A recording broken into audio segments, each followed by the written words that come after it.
सबसे पहले स्मिता मेरा सवाल ये है कि भारत सरकार के सामने क्या डिलेमा है, भारत सरकार अफगानिस्तान के मसले पर? बहुत सारे डिलेमास हैं और बहुत सारे लेवल पर हैं आशुतोष। इस वक्त मैं राजनीति की बात नहीं करूंगी, जो घरेलू राजनीति के भी कुछ जाहिर सी बात है इसमें दस्तक है, जो तमाम इसमें कदम उठाए जा रहे हैं। लेकिन अगर सिर्फ रणनीतिक तौर पर ही बात करूं, सबसे पहला तो यह है कि अभी भी बहुत सारे भारतीय अफगानिस्तान में मौजूद हैं, जिन्हें बाहर निकालना अपने आप में एक बड़ी चुनौती बनी हुई है। और हर रोज जो इमरजेंसी सेल बनाया गया है उसमें कई सारे ऐसे व्हाट्सएप कॉल्स आ रहे हैं। दूसरी बात है कि किस हद तक आप खुद अफगान नेशनल्स को आप रेफ्यूज दे सकते हैं। अभी कुछ थोड़े बहुत संख्या में ही जो हैं कुछ एक दो सांसदों को या कुछ वहां के नागरिकों को लाया गया है, लेकिन ये एक अफगान भारत की ओर देख रहे हैं कि कम से कम ऐसे कई सारे लोग हैं जो तालिबानियों के निशाने पर बने हुए हैं, जो विमेंस राइट एक्टिविस्ट हो, माइनॉरिटी राइट्स एक्टिविस्ट हो, उनके लिए भी जो है भारत जैसे ऐसे मुल्क अपने दरवाजे खोले उनको शरण देने के लिए। दूसरी बात है कि अफगानिस्तान में तालिबान को, जैसा आपने कहा, रिकॉग्नाइज करे या ना करे, इसके पहले 1996 में भी जब ये दूसरी बार है 2021 में जब भारत को काबुल में स्थित अपने दूतावास को खाली करना पड़ा, और दोनों ही बार ये तभी हुआ जब तालिबान का नियंत्रण बना काबुल पर और अफगानिस्तान पर। लेकिन 1996 में भी जैसा हम जानते हैं भारत ने जिस तरीके से रिकॉग्नाइज नहीं किया था, कंदाहार में जो कुछ हुआ था, तालिबान ने जिस तरीके से पैसेज दिया था कंदाहार के हाईजैकर्स को, वो भारत के साउथ ब्लॉक की मेमोरी में मुझे लगता है आज भी ताज़ा है। और अब जिस तरीके जो गठजोड़ की बात हो रही है, देखिए हम आईएसआई और रावलपिंडी की तो बात लगातार करते ही हैं, लेकिन भारत ने पिछले 2-3 दशकों में जो भी यहाँ अफगानिस्तान में निवेश किए, सड़कें बनाए, हाईवे बनाए, ये सारे निवेश आज की तारीख में, आप चाबहार पोर्ट में इसलिए निवेश कर रहे थे क्योंकि आपको लग रहा था कि पाकिस्तान अपने रास्ते से होते हुए आपको अफगानिस्तान और सेंट्रल एशिया तक एक्सेस नहीं देगा। लेकिन अब आगे क्या होगा जब पाकिस्तान की जो है वहां पे निश्चित रूप से कोई डाउट नहीं है, उनकी जो स्ट्रेटेजिक लीवरेज है इस वक्त अफगानिस्तान में वो कहीं ज्यादा बढ़ गई है। चीन के साथ जो उनकी स्ट्रेटेजिक इंटरेस्ट है वो बढ़ गई है। और अगर आप देखें तो जो नए क्वाड की बात की जा रही है इंडो पैसिफिक में, आप जहां भारत, जापान, अमेरिका और ऑस्ट्रेलिया के क्वाड की बात करते हैं, दूसरी ओर वो क्वाड है जहां आप उज्बेकिस्तान हो, पाकिस्तान हो, चीन हो, और साथ ही साथ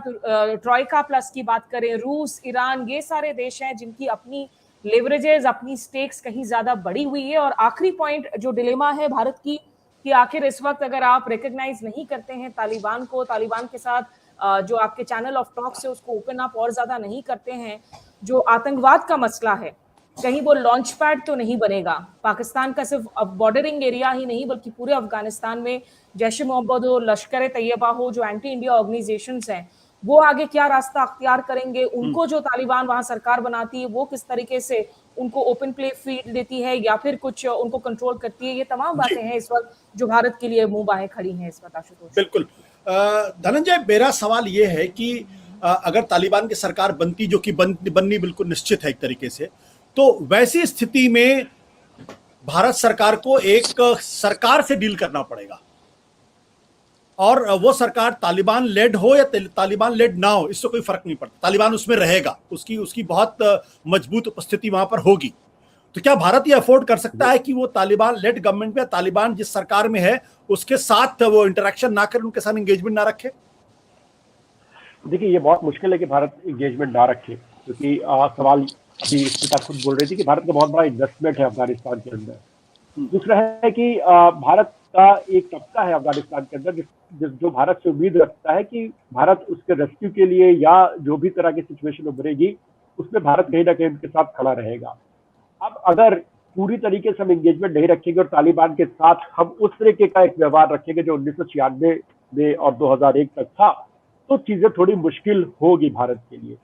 हालांकि ये जो तालिबान में तमाम सारी चर्चाएं चल रही है, अभी एक चीज थोड़ी देखने को मिल रही है तालिबान के अंदर कि दो तरह का फैक्शन एक सामने आ रहा है। एक वो जो याकूब उमर हो गए, आपके जो मुल्ला उमर के बेटे हो गए, या हक्कानी नेटवर्क हो गया, और दूसरी तरफ कुछ ऐसे जैसे मुल्ला ब्रादर हो गए और जो उनके स्पोक्स पर्सन वगैरह है, ये थोड़े से कहा जा रहा है कि ये थोड़े से रेडिकल उतने नहीं है, ये थोड़े से ओपन है इंडिया को लेकर के। लेकिन जो मिलिट्री उनका जो विंग है, क्योंकि वो पाकिस्तान के साथ बहुत क्लोजली कोलैबोरेटेड रहा है, वो थोड़ा सा एंटी इंडिया है, या उसके अंदर वो एलिमेंट्स है। जो भारत के लिए जो सबसे बड़ा दिक्कत का सबब है, वो मेरे ख्याल से स्मिता ने उसको बहुत ही अच्छे से रखा, वो है कि ये जो लश्कर और जैश, ये जो इस पूरे मुहिम में शामिल है ये तालिबान के साथ, वो क्या करेंगे? क्या वो अपना शेयर नहीं मांगेंगे? और जब वो अपना शेयर मांगेंगे इसमें, वो क्या शेयर होगा? मेरे ख्याल से ये जो गंभीर प्रश्न है, इसका उत्तर अभी तक तालिबान ने खुल करके भारत को नहीं दिया है। ये इस पे कोई स्पष्टता नहीं है और यही भारत की सबसे बड़ी चिंता का विषय है। अदरवाइज अगर ये एलिमेंट बाहर है, एक अफगान गवर्नमेंट है जो रिकंसिलिएशन को महत्व देती है, जो यूनिटी गवर्नमेंट है जिसमें तमाम एथनिक ग्रुप्स का रिप्रेजेंटेशन है, तो एक अच्छी सरकार भी हो सकती है। पर बहुत मामले, क्योंकि मिलिट्री विंग पाकिस्तान के कंट्रोल में रहा है, पाकिस्तान बैठ रहा है, वो क्या पोजीशन लेगा, और उसके बगैर जो मॉडरेट फेसेस है तालिबान के, वो बहुत कुछ फैसला नहीं कर सकते हैं। वो वाला विंग इंडिया के लिए एक चैलेंज बना हुआ है। सत्य हिंदी का ऐप डाउनलोड करें गूगल प्ले स्टोर पर।